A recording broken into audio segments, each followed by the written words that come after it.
to another broadcast of The Soul of the Everyman on the ArtistFirst radio network. Questions and comments are welcome. Send it to dj@artistfirst.com. Now out to your hosts, Michael and Margaret Lyons.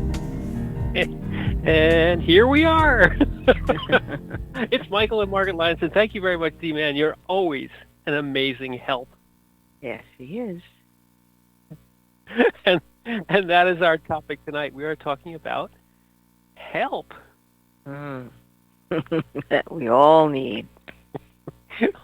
we all know people that need help, right? And sometimes you say that. You say, you know what? You really need help. And it usually isn't like a compliment. I'm not sure why. Hey, so hi there, you. Hey. Well, this is a time change edition of The Soul of the Everyman, which means we are a little bit loopy. So, sorry to say, the liquid lunch is kicking in, so we're just going to be fine. Everything's going to be just fine. As we say, Mama's little helper. But anyway, in all seriousness, welcome to The Soul of the Everyman show, and we are here to help you. Oh, my. Right over the edge. Right over the edge. And in fact, this topic we mentioned in last week's show because it came up in the context. Last week's show was about witnessing and being in the witness protection program, and how it's not much of a help if you are. No, it was about witnessing and the fact that a witness, that people, that we all need to be witnessed, and we are often called upon to be witnesses. And at one point in the conversation, we were talking about, when people offer help, and the interesting comment was, you can, people can offer you help, but what they want to do actually is help you their way. Mm-hmm. And that was such an interesting sort of take on helping that it spawned this conversation. Now, don't you feel better? But it was your comment, so take it from there. Well, we were discussing how when people are genuinely offering to help, and they just, something happens and they want to lend a hand in some way, shape, or form.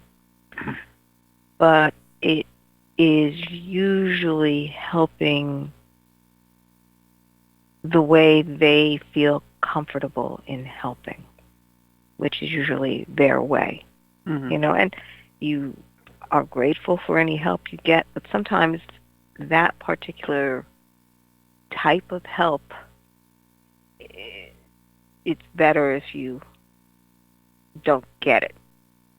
Almost. Mm-hmm. Because sometimes the help you need is something that requires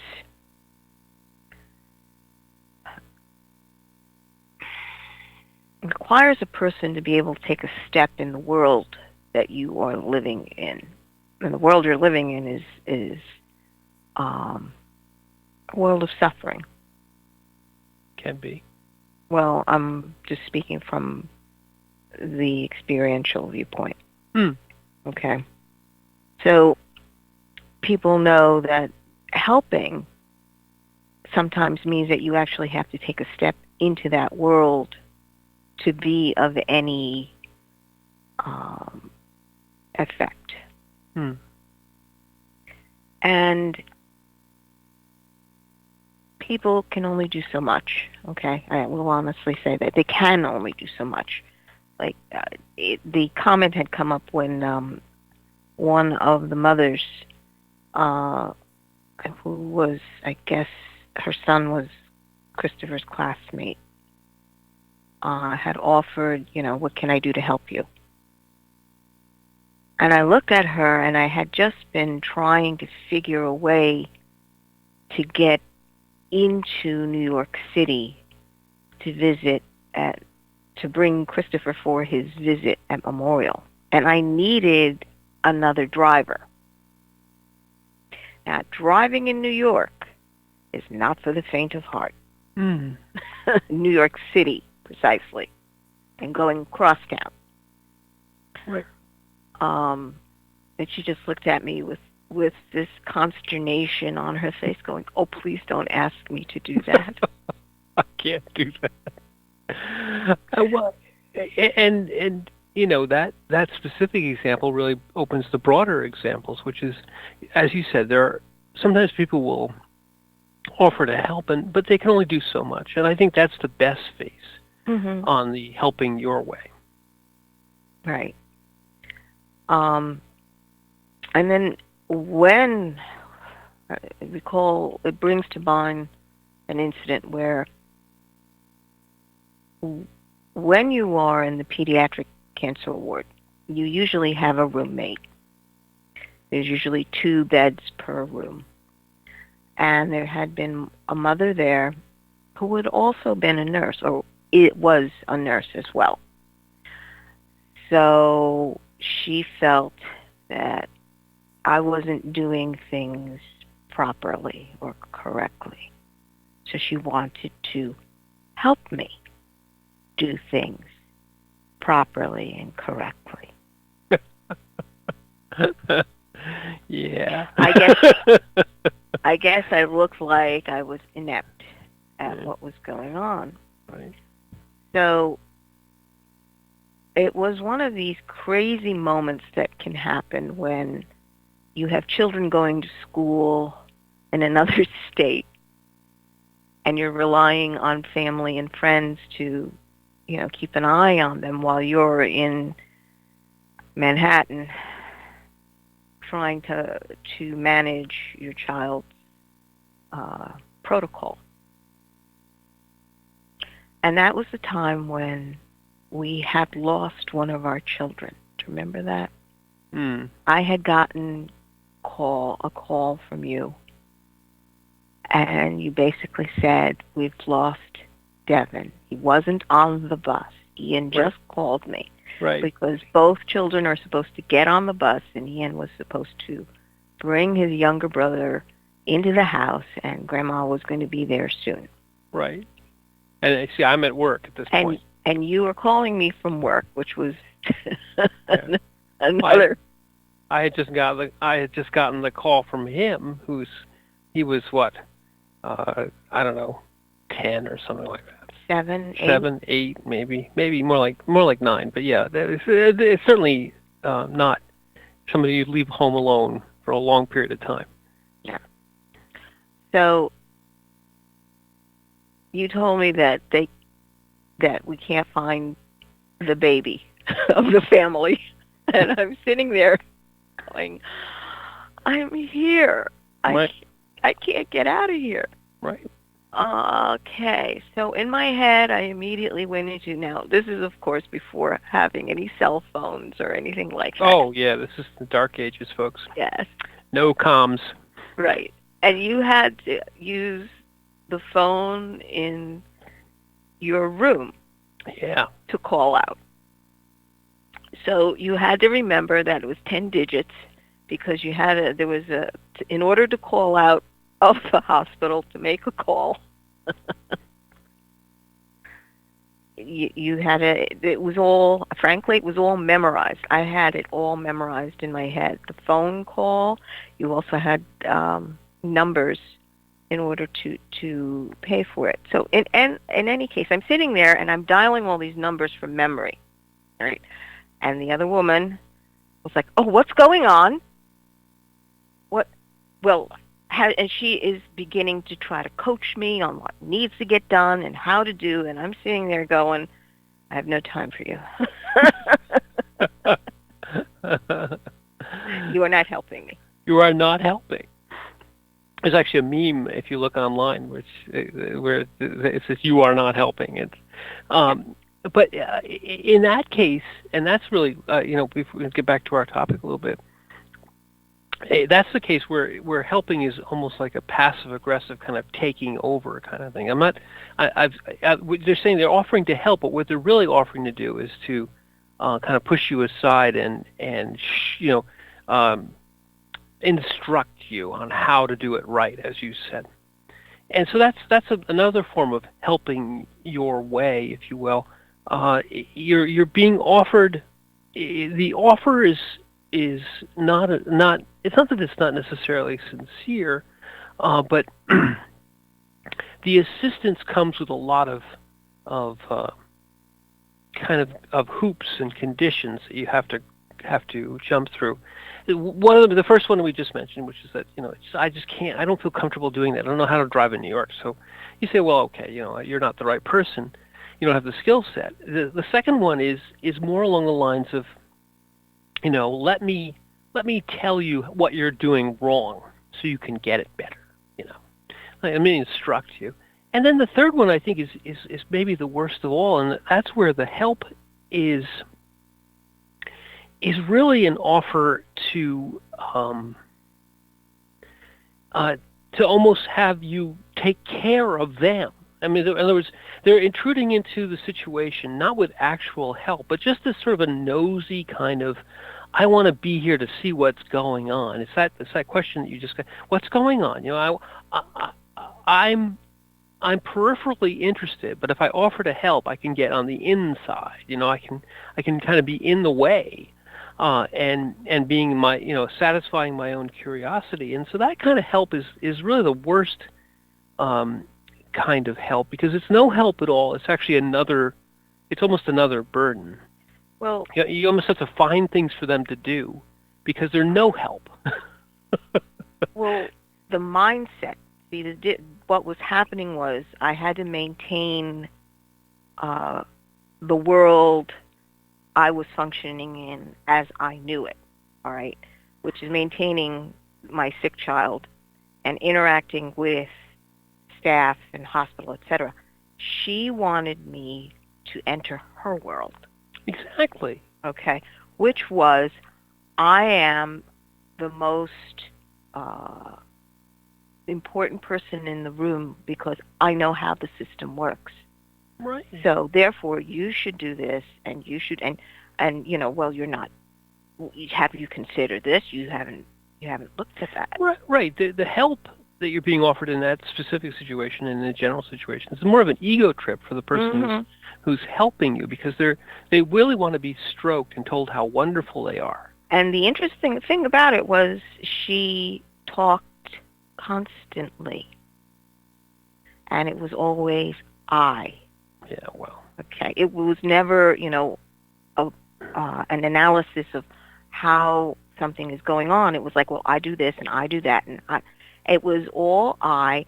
And when I say she talked constantly, I mean it. She talked when she put her baby to sleep. She talked when the baby was asleep. She talked to anything. Right. Plants, the urinal. I mean, it was just ridiculous. It went on. I talked to the TV when the show was on. It was, and then she wanted to engage in with us. Right. But you see, that's I mean, this type of help is it's helping. It's not helping, as you said. They're not entering your world. What's the best? Let's contrast it a little bit. What's the best kind of help? The best kind of help is it's like a blank check. People walk in and say, "I'll do whatever you need." And in fact, they don't even say that. They don't say, "What do you need?" They just start doing things that need doing. They observe the situation and say, "This needs doing." I'm not going to ask anybody. I'm not going to look for instructions. I'm going to find a way to be helpful, to actually take care of something that needs taking care of, because you can see that the person who's suffering or the person that's overwhelmed can't do that thing. It can be very simple things: cooking dinner, bringing dinner, doing laundry, doing the kinds of menial chore things that everybody does on a daily basis for themselves when they're pretty much okay. Your life's going along, you have many things that you're doing, but none of them have completely taken you to a different world. None of them have overwhelmed you completely. So when you need the help, that's the best kind of help. The not so good kind of help is when help shows up with, in essence, a list of things that you need to do for it. It's not help. It's actually another drain on your resources. Right. It's help that it's something which has a T-shirt on that says help, but it's really more like another concern. It's interact with me and make me feel better. Well, usually the first step in that is, okay, so tell me what's going on, so that I can, put my 2 cents in. Exactly. Have an opinion. Yeah. Well, tell me. Whoa. Oh. Yeah. And that takes so much energy. Right. It's like you have to binge. You have to fill them in on what's been happening and have their opinion expressed, and get their judgment on whether you've done it right. That's all they want to do. It's the worst kind of help. You're right. It's exhausting. It's essence. They walk in and the very first thing they want to know is what's going on. We're so curious about what's going on. It's like we said in last week's show. It's not witnessing. It's more like voyeurism. You're there to be entertained. Yeah. Very much so. And it's very obvious when someone's coming in to engage in watching a drama as opposed to helping. Yes. And it's so obvious that it's painful. So I usually wind up throwing them out of the room. Right. And then they get offended, or you don't want my help. Well, no. Nope, I don't. I really don't want it. Your kind of help is no help at all. And that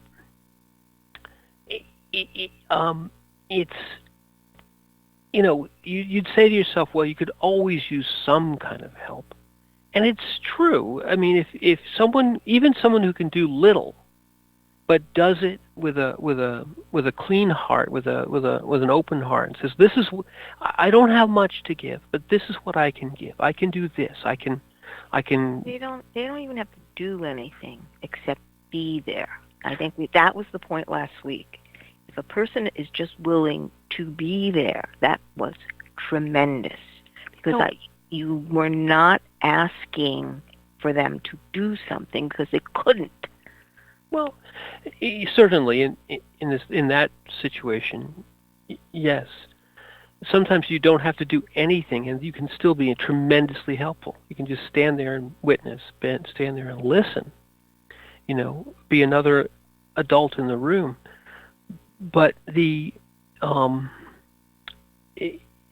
of the pejorative of helping your way comes down on the help that you're getting if it's offered with an open heart, if it's just being there, if it's just doing whatever I can do, and not expecting to take any energy from the situation.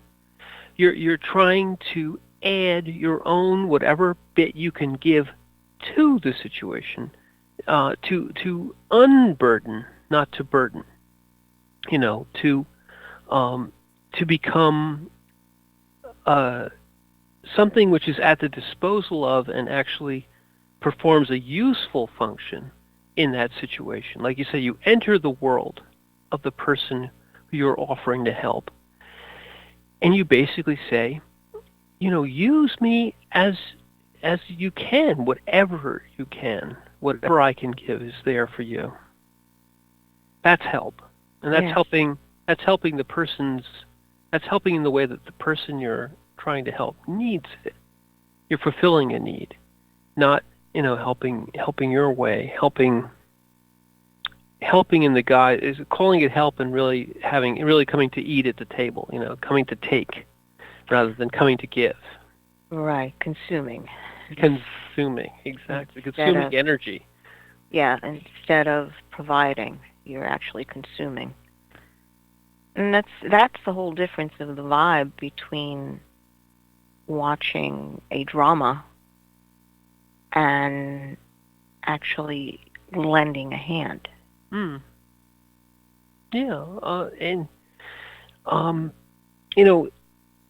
the whole idea of reconnecting someone who's suffering, part of it, besides just being there and witnessing, part of it is letting them understand that even in this situation, which is so far beyond the ken, the normal and the everyday intrudes, and the normal and the everyday has to be taken care of. People still have to eat. People still have to do things to keep themselves clean and keep themselves, you know, get to school and pick up the mail or whatever it is. These tiny little things, which at that moment in your life, none of those things matter. Your situation, your urgent need, the urgent need. If I had tried to say that, my lips would have snapped off. So the exigent need. There you go. How about that? See, I could do it. Overwhelms all the ordinary, but yet the ordinary still is there. And if you let the ordinary go too long, if you aren't feeding anybody in the house for a week, well, they're going to notice. Maybe even before that. So those tiny things, before they become big, urgent things that then interfere with what you're really having to do, the thing that is taking you into this odd place that you now find yourself in, that's a tremendous help. But there's no glory in doing the dishes. There's no glory in sweeping a carpet. But yet, those types of help, and we can speak from experience, when people would come in and do those kinds of things for us, they were just such an incredible grace, an incredible boon. The simplest tasks done with an open heart. You would find yourself eternally grateful to these people. When we wrote Christopher's book, we put a whole bunch of people in the dedication. There were many, many, many, many, many, many others who didn't get mentioned specifically. But the people we mentioned they didn't do anything. They weren't inventing the latest radiation treatment or saving the world. They were doing very simple, ordinary things for us, watching our kids, feeding them once in a while, doing the simplest of tasks, but they did them with an open heart, and they were there when we needed them. Mm-hmm. You know? It was, our neighbor John, who unfortunately has since passed away, he gave Christopher a haircut before he went off to his first treatment. He was going to lose all his hair anyway. Well, John just said, it's on me. It's on the house. He cut hair for a living. He was a professional hairstylist. And, the kids used to go and get their hair cut there all the time. Well, the simple things like that, and many, many other things that our neighbors and friends did for us, and complete strangers, lots of complete strangers, were a tremendous help. Yes. Yes. They weren't helping their way. They were helping our way. They were helping without conditions. Right. To whatever capacity they had. Right. Everyone was keeping an eye on the kids. John and Linda's children were older, or two were older, and they just wanted to make sure that the kids were okay. So, they right. Not losing one once in a while, for argument's sake. Right. Well, that brought a. But there was those types of help, which sound small, done are incredibly large when they're done with an open heart. Well, it meant a lot. Even the simplest of things, just a hug or interacting with Chris and just having a regular conversation, everyday kind of conversation. Yeah. Was a blessing. Children to children. They just said, okay, let's play this. What do you think of that? Yeah, and they were friends and so on, but this type of interaction is a help. So, we all will have these types of opportunities to offer help, and the best kind of way to respond to them is to almost write a little bit of it's sort of a blank check. It's not something that you hand them, the list of things and the price tag for each one of those things. And the price has nothing to do with money. It has to do with what you're going to exact out of the situation for your help. It reminds me of the story, where the folks who are giving alms to in this case, the temple, and they're giving them with great fanfare. Well, they're helping, aren't they? They're helping the poor. They're doing it with a tremendous fanfare so that everybody can see how well they're helping. They're helping their way because they're getting all the accolades and all the benefit of helping right there in the public square with blowing great trumpets, right? Mm-hmm. The true help is done invisibly, Right. It's done as that part of the Old Testament says. It's done in secret. You don't let your right hand know what your left hand is doing. This type of helping, this is a metaphor or an analogy for the type of helping we're talking about here. Is nothing to do with how much money you're giving, or how ostentatious it is, how much it is noticed. It has to be. It can be almost completely unnoticed. You can just say to yourself, "No, how did the kids get fed last week? I know I didn't do it. Well, somebody did it, and whoever did it, and you of course you'll know, but that was a tremendous help. It was done without fanfare, without glory, without a bunch of trumpets being, I'm here to help and save the day. That's helping your way too when you're making a tremendous when you're making your help and the fact that you're offering it be a very noticeable affair. You're blowing great fanfare and say, I'm going now to help with big capital letters. Here I am to save the day.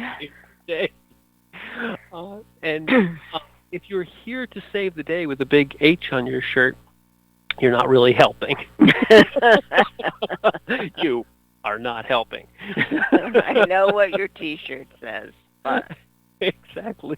I am helpful, man. Well, and I think what we're going to do now is help ourselves back to the studio and have a little break. But I think when we come back for the second part of the half hour of the Soul of the Everyman, I want to go with the flip side of helping, which is when you are asking for help and how you are doing that. So we'll come back and talk about that.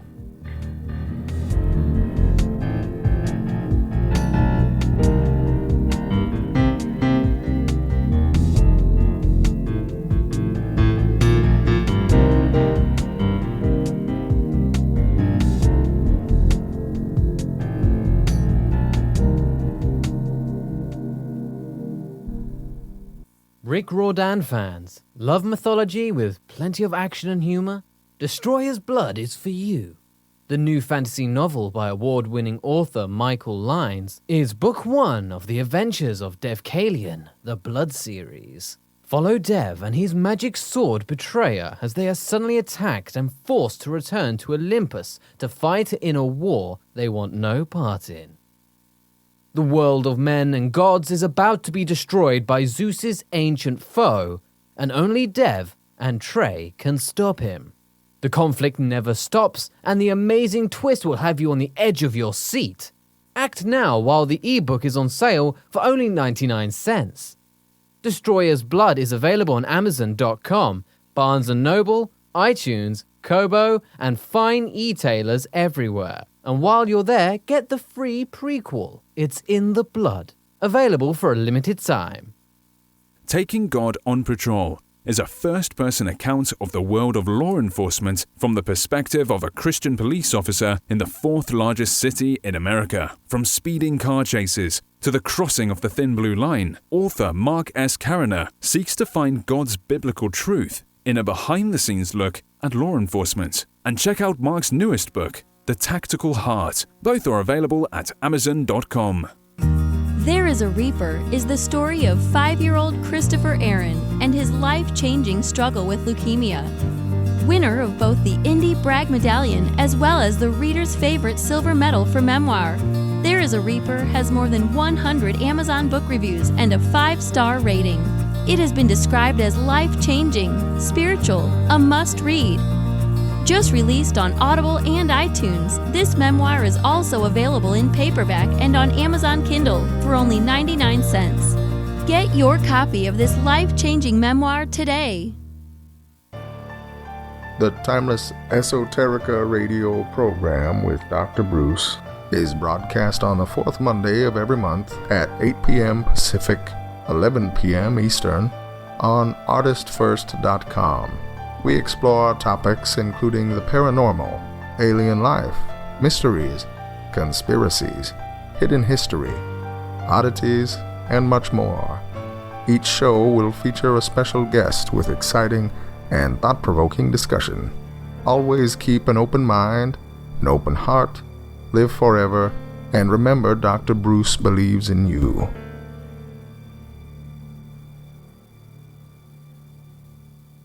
The Fat Man Gets Out of Bed is the latest book from Michael Lyons, the award-winning author of There Is a Reaper.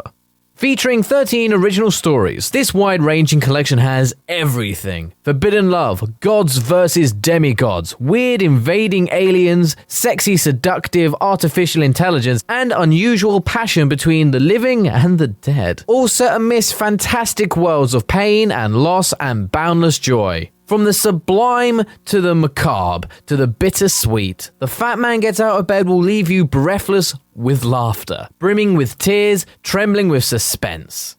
Available now on Amazon.com, Google Play, iTunes, Kobo, and fine e-tailers everywhere.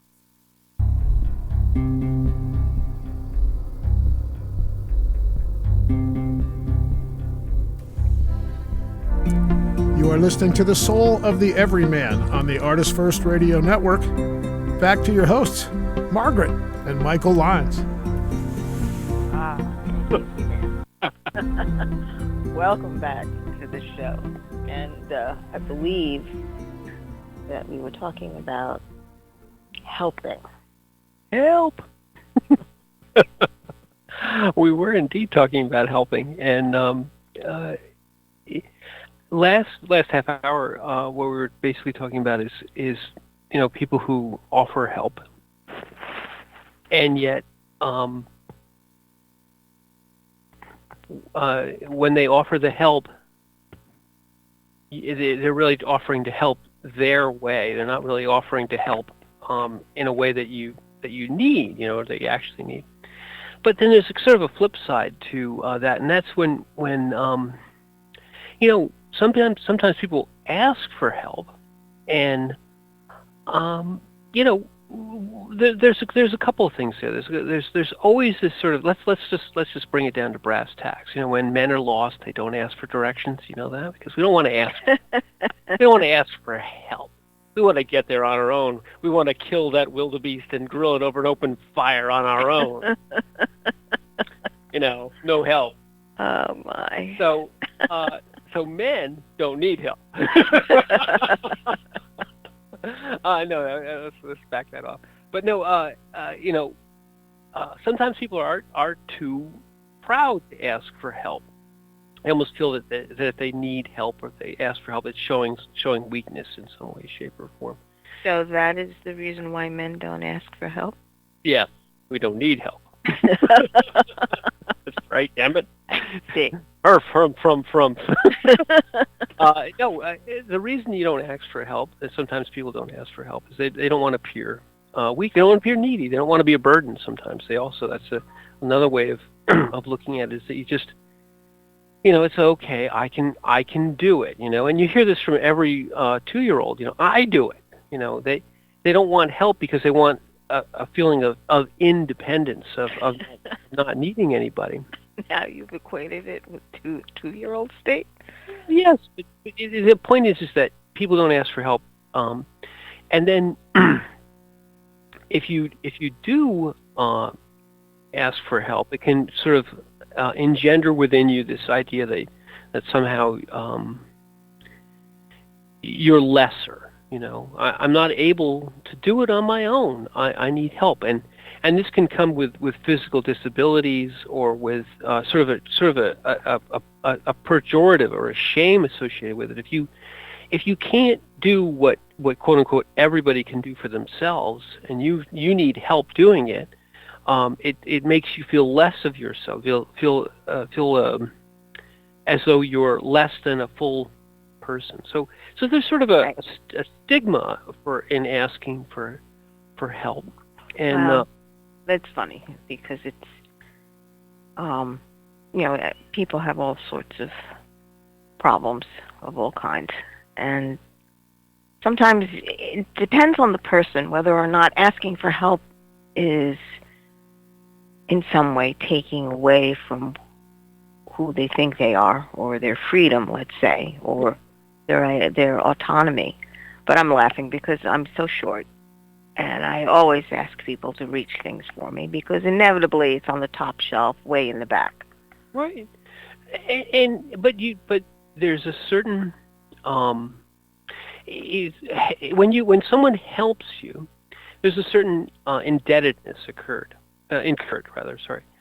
So if you're asking for help, oftentimes you'll want to do something for them too, as sort of a quid pro quo. And those folks who don't want to be indebted or don't want to feel that that somehow they owe somebody something for a favor given or assistance rendered, they don't want to ask for help. It becomes a matter of pride. It becomes a matter of sort of independence. So that idea of not wanting to ask for help is one half of this, or one part of this. The idea of the barriers, if you will, or the emotions that are sort of running around asking for help. And then the other part of it, and I'm sure we've all run into people like this, is people who ask for help when they don't need help. And this kind of behavior can run into a lot of other areas. There's such thing as enabling folks, or infantilizing people, so that you provide help when in lieu of somebody's own development, instead of them standing up and putting on their boots themselves and going out to the world and doing what needs to be done, growing up, if you will. They rely on this sort of crutch of help or assistance that they don't need, but they like having. So when they ask for that kind of help and you provide it, it becomes sort of a codependent or sort of a toxic relationship between the two, or the parties involved here. Those who ask for help when it's clearly not needed, and then get the help is a it's something which is superlative. It's not what they need. What they need is a boot in the butt, and go out and earn your bread, young man or young woman. So asking for help when you don't need help is sort of a way of controlling, or basically turning someone into your body servant or slave. If you find, and these codependent relationships oftentimes can be, where one person is continually asking for the other person to do for them. Mm-hmm. It really is a kind of a laziness, and almost like a backhanded sort of control. It's sort of a passive aggressive. Could you please explain to me for the 70 millionth time how to do this? Because I forgot. You haven't forgot. You're just too lazy, or want that control. There's a bit of a hit if you get past the kind of pejorative of asking for help, and you say, well, no, I like asking for help, and then you keep asking for help. The first time it's like, oh yeah, I can understand. You might not get that. The second time it's like, I told you that already. The third, fourth, fifth, if you run into a nice enough person who will always respond to these asks for help, these folks who use that as a method of getting a hit, getting a control hit, or getting a kind of a laziness enabling kind of hit, will do it again and again and again and again. And they use asking for help as the kind of gossamer strings to control their world. Oh, I don't know how to do this. You have to help me. And this is a way of being an energy vampire, kind of sucking energy out of the room, is using this feigned sort of dependency and helplessness to get what you want. Yeah, you know, that's a feed me. It's a feed me, and it's it's when they want to do something, then they're full of energy. But then suddenly when things are when there's chores to do, my lumbago, my neck, it becomes a way of getting out of doing anything you don't want to do is feigning this inability. You can run into people in life who use that kind of I really don't know how to do this, and I was trying to do it, and they're just waving their hands over something, and folks who want to get the job done will be like, just get out of the way, I'll do it. Well, if you do that often enough, yes, you're basically doing your work and their work too. This wonderful. There's a number of movies, I won't name them directly, where in essence the whole one of the comedic devices throughout the movie is where the overworked, underpaid person who can do everything is being given all the tasks to do and their own tasks to do to make the other person look better. So this idea of asking for help can be very toxic, very very much this kind of reaching into someone else's energy and soul and taking it over. Right. Well, if they have to get fed, that means someone's got to be emptied, and that is a pure power relationship basis. And the only reason I'm in any kind of relationship with you is because you feed me. Third chakra. Mm-hmm. Has nothing to do with caring. No. Wanting to help, although it has that name. And you're being sympathetic. But it all sounds all so nice. But the truth is, the person that's truly needy is trying to suck that energy out of the other person who's just trying to get through. Or, frankly, as you said, we need this done. Get out of the way.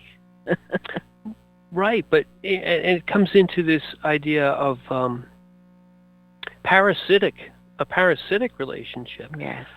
You can find people who are very comfortable once they get past this sort of and this may be why it exists, this sort of societal disappropriation of basically we look down upon folks who need help all the time because you say, well, they're so needy. But this neediness can become a real drug. It can become a real hit for someone. Mm-hmm. If they find that being inept gets them what they want. It's a very toxic kind of cycle that you can get into where you just basically you kind of fake try to do things until somebody takes pity on you, and psychopaths do this. Psychopaths. This is how they find their victims. They're looking for folks who are sympathetic and willing to give them things based on their need. They express need all the time. Need. Give me this, give me this, give me this, give me this. And they get the hit out of the control they get out of that when somebody responds to their need.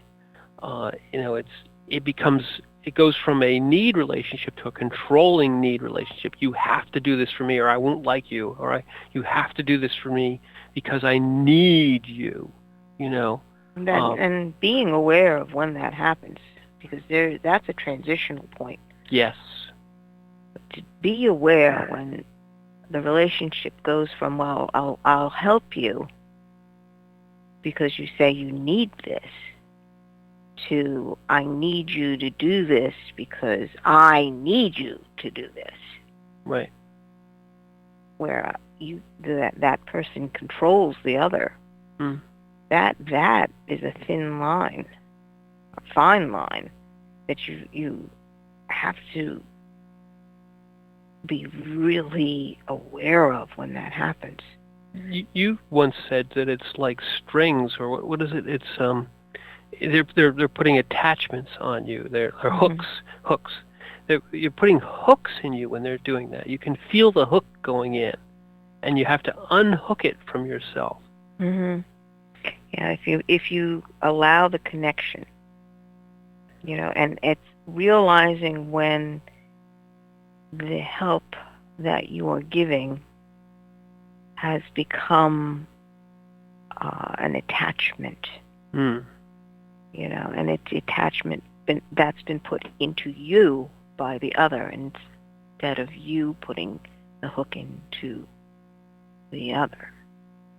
Well, when you give something freely, it's trading. Even if you don't expect anything in return, there isn't this kind of vampiric or hook or this idea of like a sucking out of you type of relationship.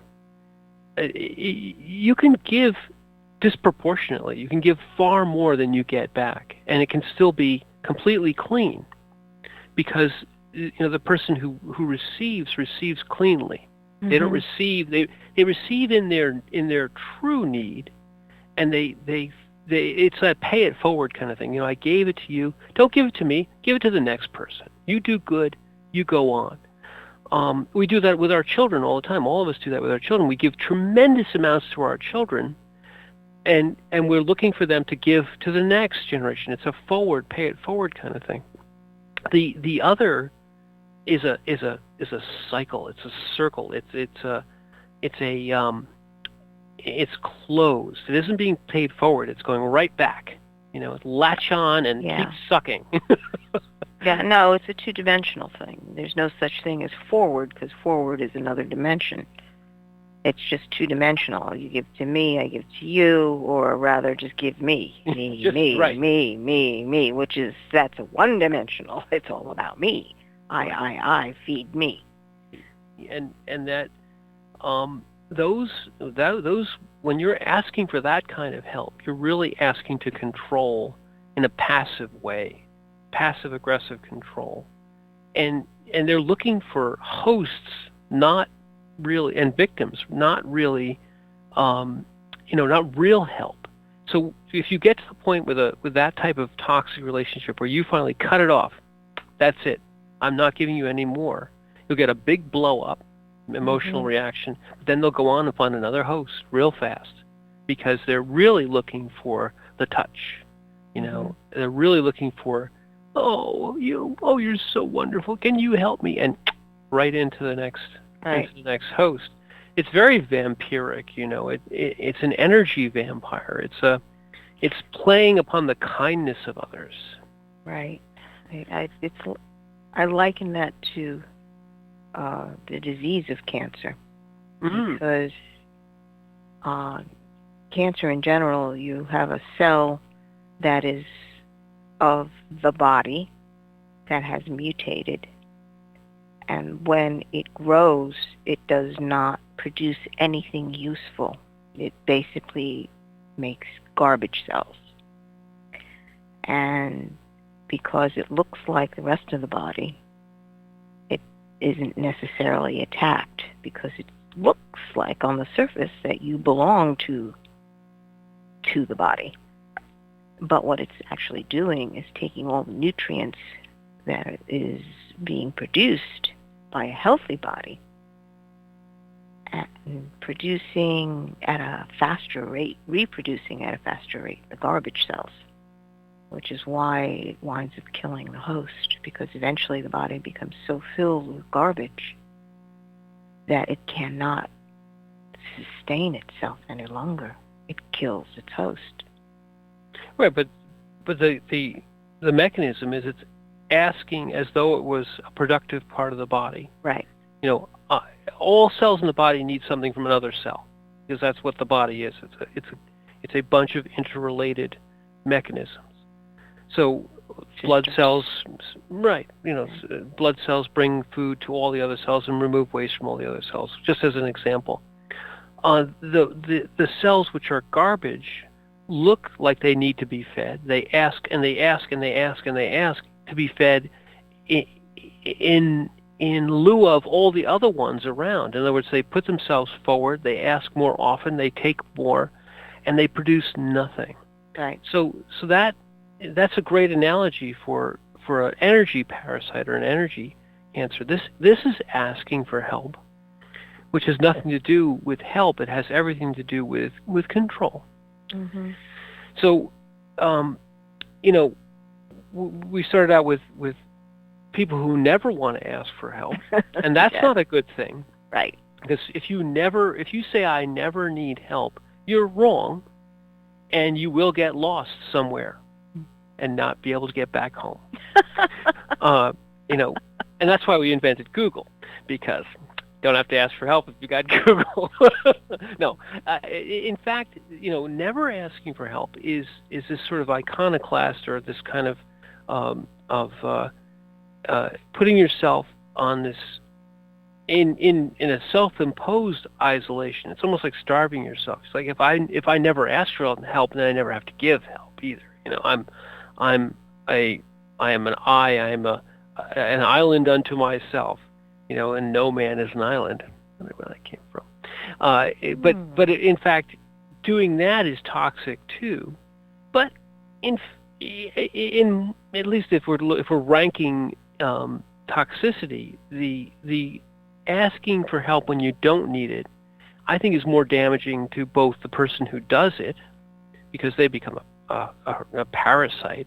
Somebody who produces nothing and needs a victim, needs a host, as well as damaging all those who take pity upon them, because that's what it comes down to, is they're looking for people who will feed that need, give without getting anything back. That's worse. But there is also that whole idea of if you truly do need help, and you truly do ask for help, as we mentioned in the middle, there's always a quid pro quo. There's something. We talked about paying it forward. So I think the middle ground of asking for help is that when we need it, we should ask for help, because no one of us can say that they'll never need help. The help you get, we talked about a little bit in the first half hour, it may not be the best help that you've ever seen in your life. But the ability to ask for help in a healthy way, to say, I am broken, I am needy, I need to express it right now, because we all have to express it at some point in our lives. We've all had to say, I am not strong right now. I am needing another. I need help. You need to be able to say that with confidence, that you're asking for help doesn't diminish you. It puts you in the position that we all have to be in. At some point, we have to be weak. You can't, if you're always strong, you're isolated. If you say, I never, ever, ever, ever, ever need anybody, ever, you're isolated. And if you say, I'm always weak, then you're in a position of parasitism. You're a cancer. You do nothing. Two extremes. Two extremes. But in the middle, you have to say, I will be weak sometimes, and I will be strong other times. And when I'm strong, I can help. I can give. It's realizing that who you are, your identity, is not the situation. Right. Okay, so if the I am strong is basically saying I am in a position where I am capable. And to say that I am weak is I am in a position where I am incapable in the moment. The I, its value, is not defined by where you happen to be. Right. It's acknowledging that you are much more than whether someone says you're strong or weak in a situation. Right. And realizing that at the core will give clarity. I mean, this is where it requires brutal honesty. If you find that you feel debased in some way because you are incapable, or, you're lording it over people because you are capable. Ooh, that's a good one. Then you are mistaking your situation for your identity. Right. We didn't even talk about that. People who give so that they can appear lordly, or in essence, they give in order to incur debt, in order to make you feel needy and dependent. That's a whole nother thing that we didn't even touch on, but that's there too. Well, at the core of that is being addicted to people. Yes, and grand gestures. Yes. No, I'm serious. People who just say, come and take and I'll give, but it's giving with strings. Right. You give with strings. The hooks are not the hooks of need. The hooks are the hooks of you need me. I got you now. You need me. Right. You're pulling them in, and you're saying, "Well, do this for me because I did help you. That one time." Well, the other response to that is, we all know she likes to feel needed. Well, yes. That phrase, you have to watch if someone is saying that about you.